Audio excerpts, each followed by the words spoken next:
तर hi friends, तर आम्ही विप्रो मॉल फिरून झाल्यानंतर डीमार्टला जायचा प्लॅन झाला. तर आम्ही डीमार्टला जात आहोत. तर इथे मी माझी बॅग टाय करून घेतली आहे. डीमार्टला गेल्यानंतर काही किरकोळ गोष्टी घेतल्या, सानूसाठी काही शॉपिंग केली. तुम्ही बघू शकाल डीमार्ट पुण्याचा खूप मोठा आहे. आणि त्यानंतर सानूच्या पप्पांना एक लॅपटॉप बॅग आवडली, तर ती इथे बघत आहेत. तर त्यांना खूपच आवडली, त्यामुळे त्यांनी लॅपटॉप बॅग घेतली. हे मी त्यांना गिफ्ट करून दिली आहे. मस्त बड्डे असल्यामुळे मी त्यांना गिफ्ट केली. त्यानंतर घरी पोचलो.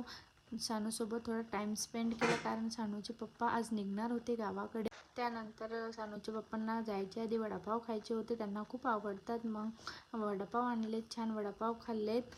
आणि नंतर संध्याकाळी आम्ही मस्त बर्थडे सेलिब्रेशन केला. त्यानंतर बड्डे झाल्यानंतर त्यांना मी मस्त गरम गरम अप्पे खाऊ घातले आहेत. तर तुम्ही जर व्हिडिओ नवीन असाल तर व्हिडिओला सबस्क्राईब करायला विसरू नका. भेटूया पुढच्या मिनी व्लॉग.